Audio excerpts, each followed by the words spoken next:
Greetings everyone, I am Dr. Wolf, and pony life has actually gotten a lot better.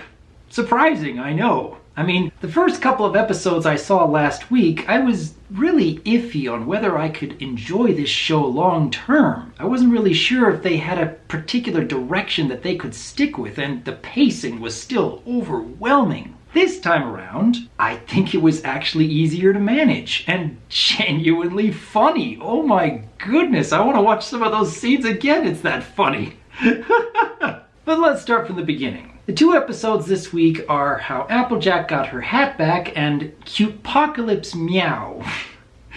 Interesting titles, yeah. Whereas with the first couple episodes, I still had to take time to just breathe, calm myself, and try to wrap my head around everything I had seen. This time around, it was easier. The pacing was just a bit slower.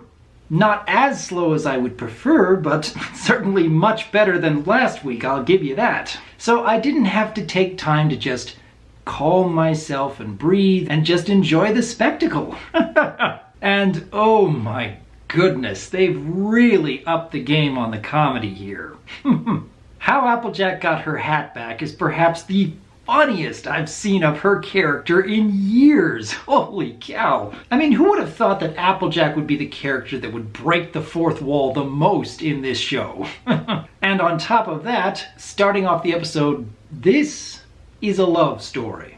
Now, the concept of having Applejack's hat be a fashion statement, yeah, it seems like something that could have fit into G4 pretty well. And the fact that Rarity comes up with this idea, yeah, it's certainly not too far-fetched from her character considering what we've seen in the past. And I think the writers were intentionally building up the fact that Applejack is often in the background and not as many characters pay attention to her. They were kind of building upon that joke here because Applejack is trying to add her own commentary and very few ponies seem to even think that she's saying anything. I also like the fact that even though a lot of this is very simplistic and the pacing is still fairly go, they did add a lot of interesting twists to add more to the comedic potential. Like, for example, Applejack is pretending to be a firefighter and then suddenly complains about the heat and Rainbow Dash is using a blowtorch on a cake. And then Applejack is wearing a space helmet, lowers the visor, suddenly can't breathe, and oh wait, it's Pinkie Pie stuffing cake in her mouth. That was funny, I like that. But oh goodness. Applejack wearing a beret and suddenly spouting depressive poetry. I don't know why, but that is just hilarious. I have got to go watch that scene again. And then alternative ponies presenting, oh, we have this squishy cube and it's cool because nobody else knows about it. And they keep building up the fact that, well, what does it actually do? What is it for? And just how many trends you could apply that thinking to. It's big because everybody says it's big? And yet leaning into the fact that Pinkie Pie was starting the episode talking about how to make her sponge cake all the more special, and the fact that these squishy cubes, wait, you can eat these things? And that's the answer to the problem? Okay, that's kind of clever. I was enjoying this episode a lot more than I was expecting. The follow-up episode, Cutepocalypse Meow, while not quite as good as the first entry here, is still pretty enjoyable. Seeing Fluttershy being taken advantage of by an ultra-adorable kitty who is just being a jerk to everybody. I think his name is Bubbles.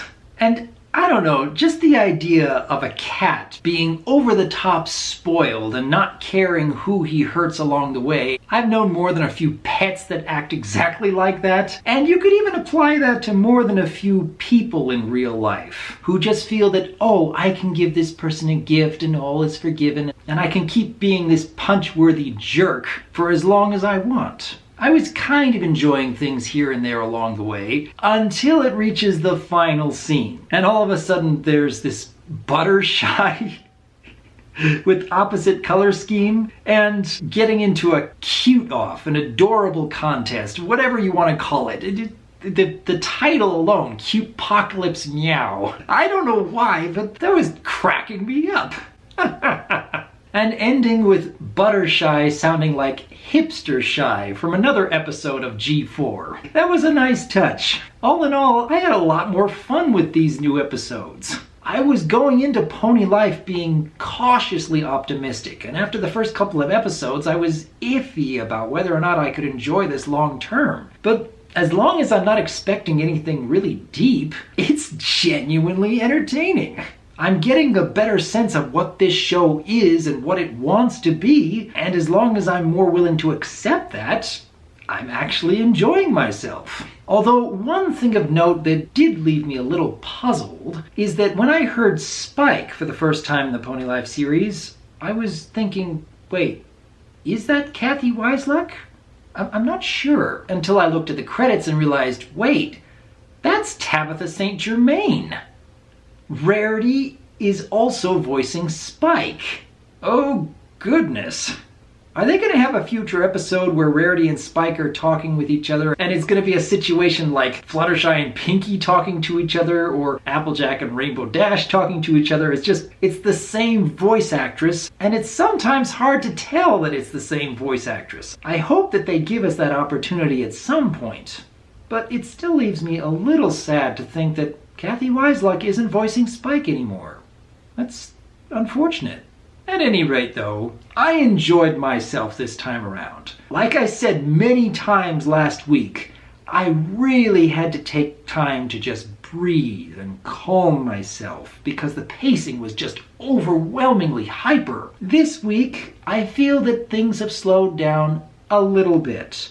It is easier to manage, and thus I was better able to enjoy myself. I do hope that future episodes follow that same line of pacing. I can't know that for sure, and I can't really know if there's any other entries that are going to be this genuinely funny, but at least I'm looking forward to Pony Life episodes a little more now. So kudos to the writers in this case. In the meantime, though, I would very much like to hear your thoughts on these new entries of Pony Life. Compared to last week's episodes, do you think that they've improved on any elements, or do you think they've stepped back from any elements? Do you think the morals they're trying to teach here are any better? Do you think that there's going to be further depth in the show down the road, or is it just going to be much more, let's do comedy for comedy's sake and have fun with it? Leave your thoughts in the comments below, because as always, I am Dr. Wolf, and I look forward to hearing from you.